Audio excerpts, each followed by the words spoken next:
Let's talk about the case number. Hello and welcome to my channel. My name is Nafula. If you've not subscribed to my channel, I highly recommend that you subscribe.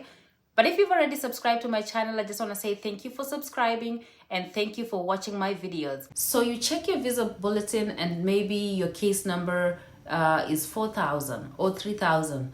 You get scheduled at the embassy based off your case number. So we have low case numbers and we have high case numbers. And I'm going to be talking about those two in this video so that you can know like what's the difference and then what is the implication of these case numbers. So with the case number, a low case number means it's a low number. It's a smaller number. The smaller number you have, the lower case number it is. The higher number you have, the high case number it is.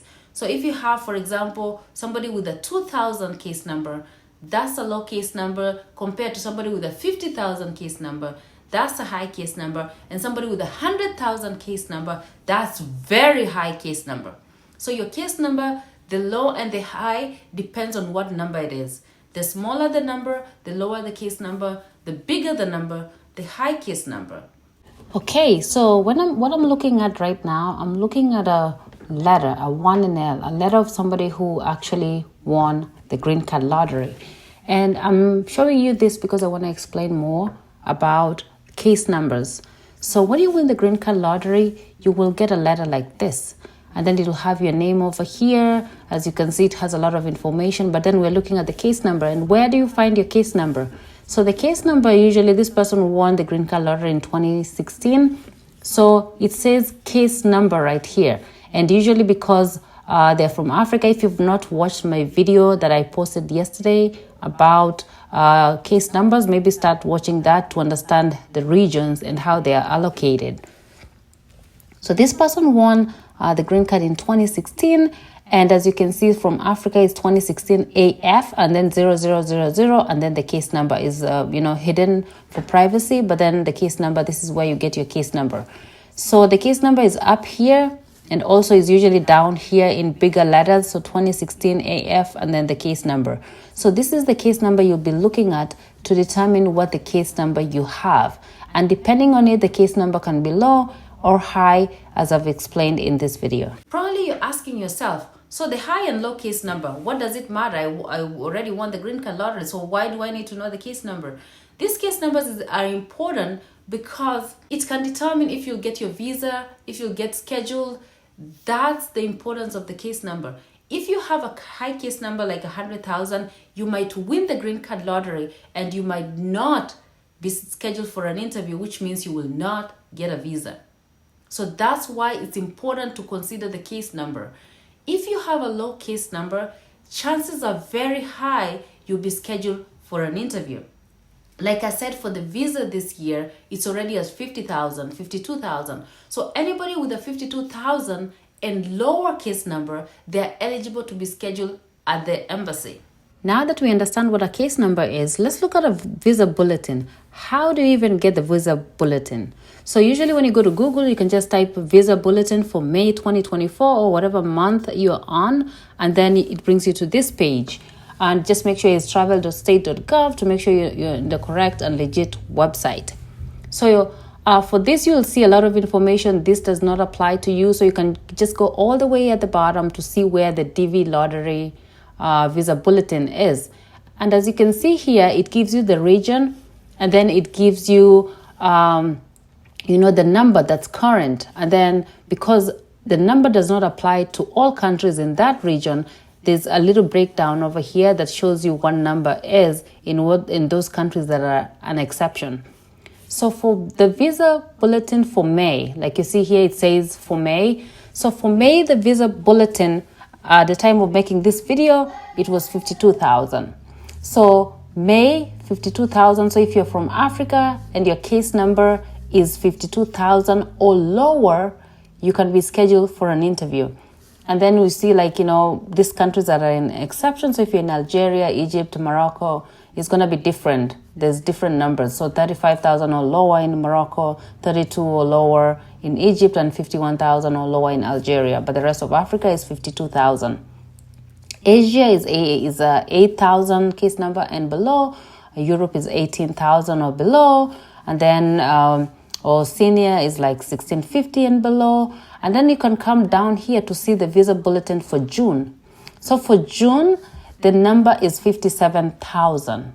So anybody who has a case number of 57,000 here or lower in Africa can be scheduled for an interview, other than the 3 listed exceptions, which are Algeria, Egypt, and Morocco, which fall under different, like, they have different case numbers that are current. Asia, the same way, and all this, for all the regions, it's going to be here. So that's the importance of knowing the visa bulletin, because once you know maybe you have a 47,000 in Africa, you fall under this category because it's lower than 57,000, so you can be scheduled. So then after you know that, then that's when the embassy performance comes into place. So now you're asking, why is it somebody that I know has a 19,000 case number, they have a visa, and somebody else with a 19,000 case number has not been scheduled, and both of them are from the same region, like Africa? So I'm going to be explaining it. Once you're eligible to be scheduled for an interview, there's something that comes to play, which is your embassy performance. Your embassy performance determines if you're going to be scheduled with a certain number or not. So as much as we consider case number being low and high, and knowing your chances of being scheduled for an interview, you still have to consider how your embassy is performing. So if your embassy is performing well, you're going to be scheduled quicker. If your embassy is not performing well and it's slow, you might not be scheduled for an interview, as much as you're eligible to be scheduled for an interview based off of your visa bulletin. I'm going to give you an example using one of the DV lottery winners that I'm hosting. His name is Michael. Michael, when he applied for the green card lottery, he selected his region as Africa because he's from Ghana. So he claimed eligibility as Ghanaian. He was scheduled, or when he won the green card lottery, his region was AF in Africa. Africa, like I just said, the visa bulletin is currently 52,000. So everybody with 52,000 or lower can be scheduled. But then look at how Ghana embassy is performing. Ghana Accra embassy is not performing very well. It has a history of not performing very well. So somebody who is in Ghana right now, like if there's a Ghanaian who's watching me right now, they have a case number of 12,000, probably they're not scheduled at this time because the embassy is performing poorly. Michael is from Ghana. He's a DV2025 winner. His case number is 19,000. Michael already completed the interview, and then he's in America right now, as much as he's from Ghana. So what did he do? Michael realized that Sierra Leone embassy is performing better than Ghana embassy. So what did he do? Instead of selecting his embassy as Ghana, as much as he's from Ghana, instead of selecting Accra embassy, he selected an embassy in Sierra Leone. And that's what helped him, and that's why he's here. Just that small thing, that small change that he made on his DS260 determined if he was going to get a visa to America or if he's not going to be even scheduled. Michael, after he won on his DS260, put Sierra Leone as the embassy, and then he was interviewed in January, got his visa from Sierra Leone, and now he's in the United States of America. And he's from Ghana. A lot of people who are in Ghana right now, who have case numbers of 19,000, even lower, way lower than 19,000, they have not been scheduled.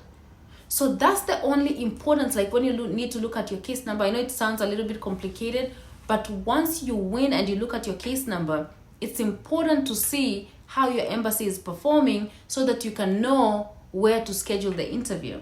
And before you schedule an interview in a different country, you have to, Michael just went unknowingly, but it worked out for him. But some people, it doesn't. Why? Because to schedule your interview in another country, you have to prove some form of residence in that country. You have to prove either you live there or you moved there for work or you have an address, a permanent address there, something like that, so that you can use their embassy. So like somebody from Kenya, just knowing okay, maybe sometimes you might think oh, Algeria is performing very well. So I'm gonna go ahead and schedule my interview in Algeria. It doesn't work that way because you don't have residency there, you don't have proof of like even living there. You can't just get on a flight and fly to Algeria to complete an interview. It doesn't work like that. You have to prove a form of residence in that country. What did Michael do that worked for him? As much as he's from Ghana, he realized Ghana is not performing very well, scheduled his interview in Sierra Leone. A month before his interview, he moved to Sierra Leone. He did not know anybody in Sierra Leone. So what did he do? He told me his taxi driver, he just asked the taxi driver, oh, can you get me a rental or a motel that I can stay for a little bit before I wait for my interview? And then that guy showed him like a place where he rented for a whole month before his interview. And then at the embassy, when they asked him, do you know anybody in Sierra Leone? He said, I have a friend in Sierra Leone and I've been staying here for a month. And that number, he gave like, information about that taxi driver. So they didn't follow up. They approved his visa, and that's why he's in the United States. So it worked for him. So he had to move to that country 1 month prior to that interview to actually utilize that embassy. What am I trying to say? If you win the green card lottery, your case number is very important, number one. Number two, the embassy in your country is important as well. Those are the two things that you should be looking at to determine when or where you'll schedule your interview. A lot of people schedule their interview from their country, like if you're in Kenya, you'll just schedule Nairobi, or if you're from Uganda. Not all embassies in Africa process the DV lottery winnings. That's why you find somebody like from Uganda cannot have like interviews, DV lottery interviews in Uganda, so they have to go to Kenya or Tanzania because their country embassy does not process DV lottery winnings. So after you win, you have to check and see if your embassy in your country processes the DV lottery winnings. If not, then you have to see what's the next or the closest embassy that you can be scheduled an interview. So that's the importance of case numbers. To recap what I've just talked about in this video, you apply for the green card lottery, you get a confirmation number. It's 2025 and then a bunch of numbers and letters, and then that's what you check or you use to check on May 4th if you won the green card lottery. If you win the green card lottery, you get a letter, and then in that letter, you will get your case number. So you use your confirmation number to get your case number to find out if you won. And if you won, the case number is the same like your confirmation number. It starts with 2025. The only difference, it has your region attached to the number. So if you're from Africa, it's AF, Europe, EU, whatever, Oceania or Asia. So it will have AS if you're from Asia, 000, and then you'll have your case number or a case number attached to it, which goes as low as it can go to like last year. It was like somebody with 121,000 got selected for DV lottery. So your case number can either be low or high. So after you identify your case number, then the next thing is to keep an eye on the bulletin. If you have to, if you're in Africa, you don't have to. You can be scheduled when you get scheduled. But if you're like, you want to just learn more, you can, once your case number is, is up for scheduling, then in a matter of time, you'll get a notification in your email to go check and see if you have your 2NL, which has all the instructions that you need to actually process the visa. So sometimes people are just in a panic mode. They're like, I see my region is current, but I haven't received my 2NL. What can I do? Nothing. You'll just have to wait. So usually sometimes checking the bulletin and being familiar with all these things about the DV lottery, sometimes it just works on your anxiety. Like, you're like, okay, now I know what's happening. I know what to expect. Why is it not happening? Versus somebody who's just sitting at home and waiting. They'll be scheduled whenever they are scheduled. So sometimes knowing all this information, it's for your own good, and sometimes it actually increases your anxiety level. But if you're from Africa, it's not like if you don't check the visa bulletin, you'll not be scheduled. You'll still be scheduled. So this one is just for common knowledge. So like, okay, my number is up and I can be scheduled anytime. So you start preparing, which usually, like if you already won the green card lottery, you should be preparing anyways, like with the finances. You should be preparing with knowing where your medical will be performed, knowing where you need to certify your documents. You need to be working on those things right before even your number becomes current. So what I'm saying is this: knowing your case number is important to know when you'll be scheduled, number one, to know if you'll ever be scheduled or not, and also to determine what is the best embassy based off your case number. I'll be doing another video so that I can explain more about the DV lottery. Well, if you've not subscribed to my channel, please subscribe to my channel, and I'll be uploading videos pretty much every day to just explain what the green card lottery is about.